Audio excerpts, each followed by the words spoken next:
Japan তৈরি করেছে self heating lunch box. এই লাঞ্চ বক্স আগুন ছাড়াই আপনার খাবার রান্না করে দেবে। কি বিশ্বাস করতে কষ্ট হচ্ছে? হবেই তো, কারণ আপনি বাস করছেন বাংলাদেশে। এখানে এসব কল্পনা করাও দায়। কিন্তু আমি বলছি জাপানের কথা। প্রযুক্তিতে যারা আমাদের শত বছর পেছনে রেখেছে। জাপান সত্যিই যেন ভবিষ্যতের পৃথিবীতে বাস করছে, কারণ তাদের প্রযুক্তি প্রতিদিন আমাদের চমকে দিচ্ছে। আপনি যদি ট্রেনে বা বাসে ভ্রমণের সময় গরম খাবার খেতে চান, কিন্তু আপনার কাছে মাইক্রোওয়েভ বা ওভেন নেই, তাহলে কি করবেন?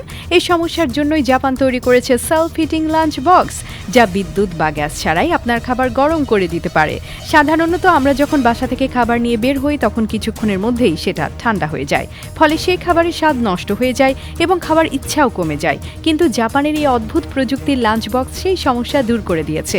এই বিশেষ লাঞ্চ বক্সের নিচের অংশে একটা ছোট্ট সুতো বা ধাগা লাগানো আছে। যখন আপনি সেই সুতো টানবেন, তখন কিছুক্ষণের মধ্যেই আপনার খাবার নিজে থেকেই গরম হতে শুরু করবে। এটি কিভাবে কাজ করে? আসলে এই লাঞ্চ বক্সের নিচে একটি বিশেষ কেমিক্যাল কম্পার্টমেন্ট থাকে, যেখানে ক্যালসিয়াম অক্সাইড এবং পানি রাখা থাকে। যখন আপনি সুতা টানেন, তখন এই দুটি উপাদান একে অপরের সঙ্গে প্রতিক্রিয়া করে, যার ফলে তীব্র তাপ উৎপন্ন হয়। এই তাপ খাবারকে দ্রুত গরম করে দেয় এবং আপনি কয়েক মিনিটের মধ্যেই গরম খাবার খেতে পারেন, একদম ওভেন বা স্টোভে গরম করা খাবারের মতো। এই প্রযুক্তিটি শুধু ট্রেনে বা বাসে ভ্রমণের জন্যই নয়, বরং এটি অফিস, ক্যাম্পিং এবং দূরপাল্লার ভ্রমণের জন্য অত্যন্ত কার্যকর। অনেক সময় আমরা এমন জায়গায় থাকি যেখানে গরম করার জন্য কোনো ওভেন বা চুলা থাকে না।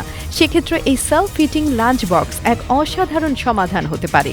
বিশ্বের বিভিন্ন দেশ, বিশেষ করে চীন, দক্ষিণ কোরিয়া এবং আমেরিকার কিছু অংশেও এই প্রযুক্তির চাহিদা বাড়ছে, কারণ এটি শুধু একটি নতুনত্বের বিষয় নয়, বরং এটি খুবই দরকারি এবং বাস্তবসম্মত প্রযুক্তি।